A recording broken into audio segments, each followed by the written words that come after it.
നൂറ്റാണ്ടിലെ ഏറ്റവും ശ്രദ്ധേയമായ കാവ്യശബ്ദങ്ങളിലൊന്ന് എന്ന് പറയാവുന്ന ഓസ്ട്രിയൻ കവി റെയ്നർ മരിയ റിൽക്കെയുടെ സെലക്റ്റഡ് പോയംസ് എന്ന പെൻഗ്വിൻ പ്രസാധനത്തെയാണ്, ആ ചെറു പുസ്തകത്തെയാണ് ഇന്ന് നമ്മൾ പരിചയപ്പെടുന്നത്. റിൽക്കെ ഒരുപക്ഷെ ഇംഗ്ലീഷ് കവിതയിൽ T.S. എലിയട്ട് എന്നതുപോലെ 20-ാം നൂറ്റാണ്ടിലെ ഏറ്റവും ശ്രദ്ധേയമായ, ഏറ്റവും സവിശേഷമായ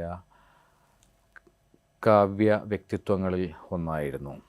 ഒരുതരം സ്വകാര്യ ആത്മീയതയിലൂടെ കവിതയെ അങ്ങേയറ്റം വൈയക്തികവും സൂക്ഷ്മവും അന്തർമുഖവുമായ ഒരു അന്വേഷണമാക്കി മാറ്റുന്നതിലൂടെ ലോകകാവ്യ ഭൂപടത്തിൽ ഇടം പിടിച്ച കവിയായിരുന്നു 1926 അന്തരിച്ച റെയ്നർ മരിയ റിൽക്കെ എന്ന കവി. റിൽക്കെ എന്ന കവിയുടെ പേരുമായി ചേർത്ത് വയ്ക്കപ്പെടുന്നത് പ്രധാനമായും അദ്ദേഹത്തിൻ്റെ കവിതകളാണ് എങ്കിലും റിൽക്കെ ഒരു നോവലിസ്റ്റ് കൂടിയായിരുന്നു. മരണത്തിൻ്റെ തീവ്ര സാന്നിധ്യമുള്ള മാൾട്ടെ ലോറൻസ് ബ്രിഗെ എന്നതുപോലൊരു നോവൽ, അനന്യമായ നോവൽ റിൽക്കെയുടേതായി നമുക്ക് കിട്ടിയിട്ടുണ്ട്. റിൽക്കെയുടെ കവിതകൾ പോലെ തന്നെ പ്രധാനമാണ് ഒരുപക്ഷെ അദ്ദേഹം ഒരു യുവകവിക്ക്, അത്രയൊന്നും പ്രശസ്തനല്ലാത്ത, പിന്നീടും പ്രശസ്തനായി തീർന്നിട്ടില്ലാത്ത ഒരു യുവകവിക്ക് അയച്ച letters to a young poet എന്ന പേരിൽ പുസ്തകരൂപം പൂണ്ട കത്തുകളുടെ സമാഹാരം. ഈ കത്തുകൾ ഈ അടുത്ത കാലത്ത് നോവലിസ്റ്റായ, കഥാകൃത്തായ E. സന്തോഷ് കുമാർ മലയാളത്തിലേക്ക് പരിഭാഷപ്പെടുത്തുകയും ചെയ്തിട്ടുണ്ട്. റിൽക്കെയുടെ കവിതകളിൽ ഏറ്റവും പ്രമുഖമായി സ്ഥാനപ്പെടുന്നത് ഡ്യൂനോ എലിജീസ് എന്നറിയപ്പെടുന്ന ഒരു കാവ്യ പരമ്പരയാണ്. മറ്റൊന്ന് സോണറ്റ്സ് ടു ഓർഫ്യൂസ് എന്ന പേരിലുള്ള മറ്റൊരു കാവ്യ പരമ്പരയും. ഇതുകൂടാതെ ഒറ്റയൊറ്റ കവിതകളിലൂടെയും വളരെ അനുധ്യാനാത്മകമായ, അത്ഭുതകരമായ ഉൾക്കാഴ്ചകളുടെ നിബിഡത കൊണ്ടും സാന്ദ്രത കൊണ്ടും ശ്രദ്ധിക്കപ്പെടുന്ന ഒറ്റയൊറ്റ കവിതകളിലൂടെയും നമ്മുടെ വായനയെ ഒരു വിജനമായ ഭൂപ്രദേശത്തെ തിളക്കുന്ന രാത്രിയിൽ പ്രകാശിപ്പിക്കുന്ന ഒറ്റമിന്നൽ പോലെ നമ്മെ പിടിച്ചു നിർത്തുന്ന കവിതകളുടെയും കൽപ്പനകളുടെയും കവിയാണ് റെയ്നർ മരിയ റിൽക്കെ എന്ന 20-ാം നൂറ്റാണ്ടിലെ ഏറ്റവും ശ്രദ്ധേയരായ കവികളിൽ ഒരാൾ. ഇത് പറയുമ്പോൾ എനിക്ക് സവിശേഷമായി കൗതുകകരമായി തോന്നുന്ന ഒരു വസ്തുത, റിൽക്കെയുടെയും മലയാളിയുടെ മഹാകവിയായ, ഏറ്റവും വലിയ മഹാകവിയായ കുമാരനാശാൻ്റെയും ജീവിതകാലം ഏതാണ്ട് സമാന്തരമായിരുന്നു. ഏതാണ്ട് ഒരേ കാലയളവിൽ 19-ാം നൂറ്റാണ്ടിൻ്റെ ഒടുവിലും 20-ാം നൂറ്റാണ്ടിൻ്റെ ആദ്യ 3 ദശകങ്ങളിലുമായി ജീവിച്ചിരുന്ന മഹാകവികളായിരുന്നു കുമാരനാശാനും റിൽക്കെയും. ആശാൻ 1924-ലും റിൽക്കെ 1926-ലും അന്തരിക്കുന്നു. റിൽക്കെയുടെ മരണത്തെപ്പറ്റിയുള്ള വളരെ ഒരുപക്ഷെ കാവ്യാത്മകമെന്നോ ഒരു കവിയുടെ ജീവിതത്തിൽ മാത്രം സംഭവിക്കാൻ ഇടയുള്ളതെന്നോ പറയാവുന്ന ഒരു സംഭവമുണ്ട്. ഒരാരാധിക സമ്മാനിച്ച പനിനീർപ്പൂവിൻ്റെ തണ്ടിൽ നിന്നുള്ള മുള്ള് തൻ്റെ കയ്യിൽ കൊണ്ട് അങ്ങനെ വിഷബാധയേറ്റ് അന്തരിച്ച കവിയാണ് റിൽക്കെ. ഇത്ര കാവ്യാത്മകമായ ഒരു മരണമാണ് എന്ന് നമുക്ക് തോന്നാവുന്ന ഒരു സന്ദർഭമാണ്. ഒരു ആരാധിക സമ്മാനിക്കുന്ന പനിനീർപ്പൂവ്, അതിൻ്റെ മുള്ളിൽ നിന്ന്, ആ ചെടിത്തണ്ടിലെ മുള്ളിൽ നിന്ന് മുറിവ് പറ്റി അങ്ങനെ വിഷബാധയേറ്റ് ഒരു കവി പനിനീർപ്പൂക്കളെക്കുറിച്ചും അതിൻ്റെ പ്രതീകാത്മക സൗന്ദര്യത്തെക്കുറിച്ചും ധാരാളമായി എഴുതിയിട്ടുള്ളൊരു കവി അന്തരിക്കുന്നു. ഈ പനിനീർപ്പൂവിൻ്റെ കാര്യം പറഞ്ഞപ്പോഴാണ് പനിനീർപ്പൂവിനെ പറ്റി ലോക കവിതയിൽ തന്നെ ഏറ്റവും മനോഹരമായൊരു വരി എഴുതിയിട്ടുള്ളത്, ഒരു കാവ്യവരി സൃഷ്ടിച്ചിട്ടുള്ളത് റിൽക്കെയാണ്. അനവധി കൺപോളകൾക്കിട അടിയിൽ ആരുടേതുമല്ലാത്ത നിദ്ര, ശുദ്ധമായ വൈരുദ്ധ്യം, പ്യുവർ കോൺട്രഡിക്ഷൻ, എണ്ണമറ്റ കൺപോളകൾക്കടിയിൽ ആരുടേതുമല്ലാത്ത നിദ്ര എന്നാണ് പനിനീർപ്പൂവിനെ കുറിച്ച് റിൽക്കെ തൻ്റെ ഒരു കവിതയിൽ എഴുതിയിട്ടുള്ളത്.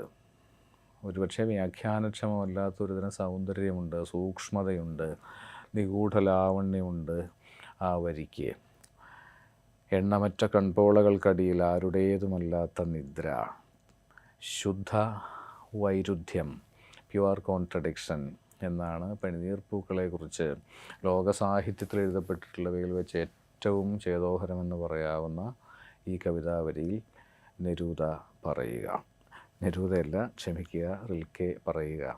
നെരൂദയെപ്പോലെ മറ്റൊരു തരത്തിൽ 20-ാം നൂറ്റാണ്ടിൻ്റെ അതിഗംഭീരമായ കാവ്യശബ്ദങ്ങളിലൊന്നായിരുന്നുവല്ലോ നെരൂദയും T.S. എലിയറ്റും.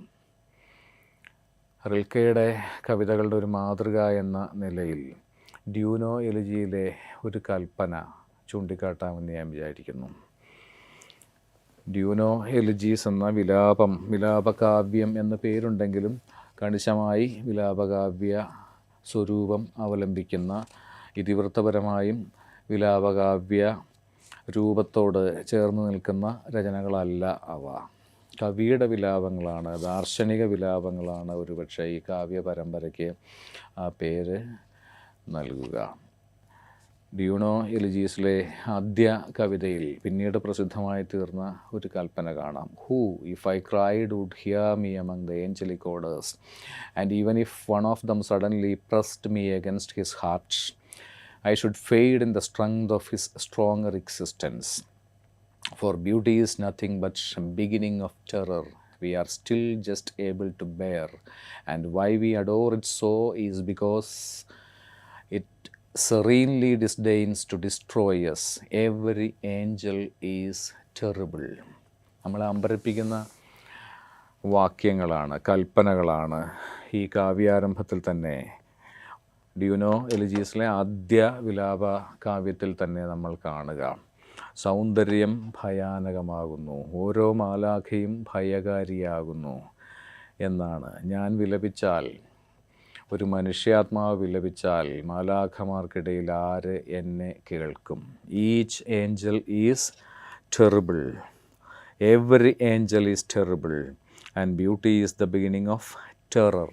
ഇങ്ങനെയെല്ലാം എഴുതിയ അത്ഭുതകരമായ ദാർശനിക ഘനമുള്ള സൗന്ദര്യം ലോക കവിതയിൽ സൃഷ്ടിച്ച കവിയായിരുന്നു റിൽക്കെ. ഓരോ മാലാഖയും ഭയകാരികളോ ആകുന്നു എന്നും, സൗന്ദര്യം ഭയത്തിൻ്റെ പ്രാരംഭമാകുന്നു എന്നും, എൻ്റെ മനുഷ്യാത്മാവ് എന്ന നിലയിലുള്ള, ഒരു മനുഷ്യജീവി എന്ന നിലയിലുള്ള എൻ്റെ നിലവിളി മാലാഖമാർക്കിടയിൽ ആര് ശ്രവിക്കാനാണ്, ആര് ചെവിക്കൊള്ളാനാണ് എന്ന അതിഭൗതികമായ അഴലും ആവിഷ്കരിച്ച് ലോക കവിതയിൽ റിൽക്കെ ഒരിക്കലും ഒരു രാഷ്ട്രീയ കവിയായിരുന്നില്ല. അങ്ങേയറ്റം അന്തർമുഖനായ സ്വകാര്യതയുടെ കവിതയാണ്, സ്വകാര്യതയുടെ കാവ്യലോകമാണ് റിൽക്കെ സൃഷ്ടിച്ചത് എന്ന് പറയാം. ദാർശനികവും സ്വകാര്യവും അന്തർമുഖവും അസാധാരണവും കവിതയെ വലിയ ഒരു അനുധ്യാനത്തിൻ്റെ കലയായി കരുതിയിരുന്ന ഒരു കവിയുടെ രചനകളുമായിരുന്നു റിൽക്കെയുടേത്. അതിൻ്റെ ഒരു മാതൃകയാണ് ഞാനിവിടെ ചൂണ്ടിക്കാട്ടിയ എവറി ഏഞ്ചൽ ഈസ് ടെറിബിൾ എന്നതുപോലെയുള്ള വലിയ ദാർശനിക ദീപ്തിയുള്ള കവിതാവരികൾ. മറ്റൊന്ന്, എനിക്ക് വളരെ പ്രിയം തോന്നിയിട്ടുള്ള, എക്കാലവും എൻ്റെ ഏറ്റവും പ്രിയപ്പെട്ട റിൽക്കെ കവിത എന്ന് ഞാൻ വിചാരിക്കുന്ന ഒരു കവിതയെക്കുറിച്ച് കൂടി പറഞ്ഞുകൊണ്ട് ഈ അവലോകനം അവസാനിപ്പിക്കാമെന്ന് വിചാരിക്കുന്നു. റിൽക്കെയുടെ അസാധാരണമായൊരു പ്രണയകാവ്യത്തെ പറ്റിയാണ് എനിക്ക് പറയാനുള്ളത്. ഒരുപക്ഷെ അത്യസാധാരണമായൊരു പ്രണയകാവ്യം എന്ന് പറയണം ആ കവിതയെപ്പറ്റി. റിൽക്കെ, ഞാൻ ആദ്യം സൂചിപ്പിച്ചതുപോലെ, പ്രണയത്തെ അതിനേക്കാൾ വലിയ ഒരു തരം പ്രതീകാത്മക ഭംഗിയുള്ള, അല്ലെങ്കിൽ മനുഷ്യാവസ്ഥയുടെ ആഴങ്ങളിലേക്ക് തുറക്കുന്ന ഒരു വാതിലോ കിളിവാതിലോ ആക്കി മാറ്റുന്നത് നമുക്ക് ഈ കവിതയിൽ കാണാം. Beloved lost to begin with എന്നാണ് ഈ കവിതയുടെ ഈ പുസ്തകത്തിൽ കാണപ്പെടുന്ന പരിഭാഷ, ശീർഷക പരിഭാഷ.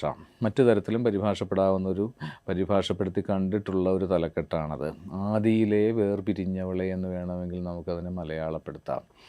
ആദിയിലെ എന്നോ പിരിഞ്ഞുപോയ ഒരുവളെ പറ്റിയാണ് പറയുക. ഒരിക്കലും ഒരുമിച്ചായിരുന്നിട്ടില്ലാത്ത ഒരു തരം ചിരന്തന നിത്യവിരഹത്താൽ കവിയെ പിന്തുടരുന്ന, കവിയെ അലട്ടുന്ന ഒരുവളെ പറ്റിയാണ് ഈ കവിതയിൽ നമ്മൾ വായിക്കുക. കവിത ഇങ്ങനെ ആരംഭിക്കുന്നു. Beloved, lost begin with, never greeted. I do not know what tones most please you. No more when the future's wave hangs poised is it you I try to discern there.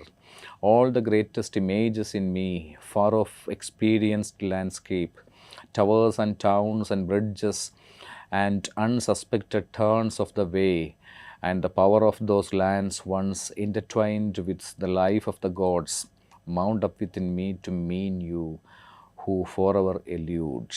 എന്നും അകന്നു മാറുന്ന ഒരുവൾ, അവളുടെ ഓർമ്മയുണർത്തുന്ന ചിലതിനെ പറ്റിയാണ് കാവ്യാരംഭത്തിൽ Rilke പറയുക. All the greatest images in me, എല്ലാ വലിയ ബിംബങ്ങളും നീയാകുന്നു. ഫാർ ഓഫ് എക്സ്പീരിയൻസ് ലാൻഡ്സ്കേപ്സ്, വിദൂരമായ ഭൂഭാഗങ്ങൾ നീയാകുന്നു. Towers and towns and bridges, പട്ടണങ്ങളും ഗോപുരങ്ങളും പാലങ്ങളും നീയാകുന്നു. And unsuspected turns of the way, വഴിയിൽ പെട്ടെന്നുണ്ടാകുന്ന തിരിവുകൾ, വളവുകൾ നീയാകുന്നു.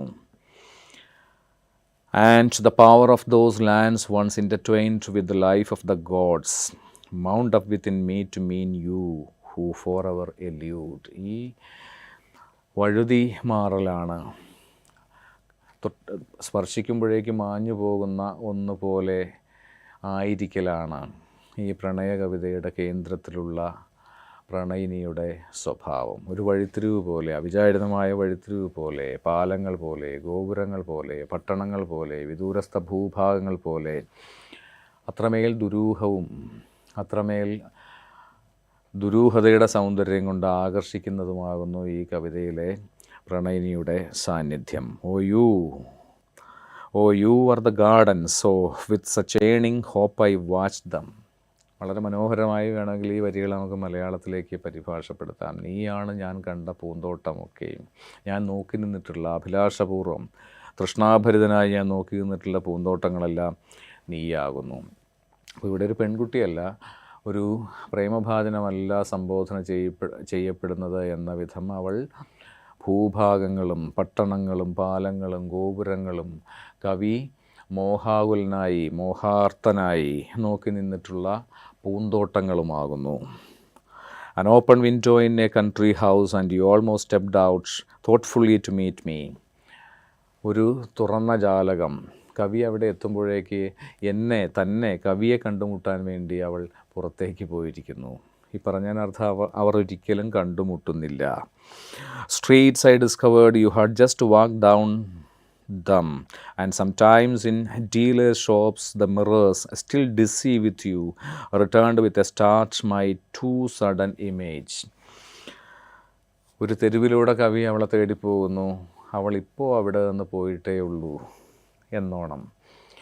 ഒരു ഷോപ്പ്, ഒരു തെരുവ് അരികിലുള്ള തെരുവോരത്തുള്ള ഒരു കടയിലെ കണ്ണാടി കവിയോട് പറയുന്നു, അവളുടെ പ്രതിബിംബം ഇപ്പോൾ മാത്രം അതിൽ നിന്ന് മാഞ്ഞു പോയിട്ടേ ഉള്ളൂ എന്ന്. ഒരു നിമിഷം മുമ്പ് വരെ അവൾ അവിടെ ഉണ്ടായിരുന്നു, ഇപ്പോൾ ഇല്ല. കവി എത്തുന്നതോടുകൂടി അവൾ അവിടെ നിന്ന് മറ്റൊരിടത്തേക്ക് പോകുന്നു. അവളും കവിയെ കണ്ടുമുട്ടാനുള്ള തേടലിലാണ്, പക്ഷേ അവർ ഒരിക്കലും കണ്ടുമുട്ടുന്നേയില്ല. ഇങ്ങനെ ഈ കവിതയുടെ അവസാന വരികളാണ് ഒരു പക്ഷേ ഇതിൻ്റെ പാരമ്യം. Who knows whether the self-same bird didn't ring through each of us separately yesterday evening. ആർക്കറിയാം, ഒരുപക്ഷെ ഒരേ പക്ഷിയാകാം എന്നിലും നിന്നിലും മാറ്റൊലിക്കൊണ്ടത് ഇന്നലെ സന്ധ്യയിൽ. ഒരുപക്ഷെ ഇതൊരു കാവ്യ നിർവചനം കൂടിയാകാം. രണ്ടുപേരിൽ ഒരുമിച്ച് ഒരേ വിധം ഒരു നിമിഷത്തിൽ ഒരു സന്ധ്യയിൽ മാറ്റൊലിക്കൊള്ളുന്ന ഒരു കിളിനാദത്തിൻ്റെ, ഒരു കിളിപ്പേച്ചിൻ്റെ പേരാണല്ലോ കവിത എന്നത്. കവിതയെ അതിൻ്റെ ദാർശനികമായ ഉള്ളടക്കത്തിലും സൗന്ദര്യത്തിലും സമീപിക്കുന്ന വായനക്കാരെ ഒരിക്കലും നിരാശപ്പെടുത്താൻ ഇടയില്ലാത്ത കവിതകളാണ്, കവിത്വമാണ് റിൽക്കെയുടേത്. നന്ദി, നമസ്കാരം.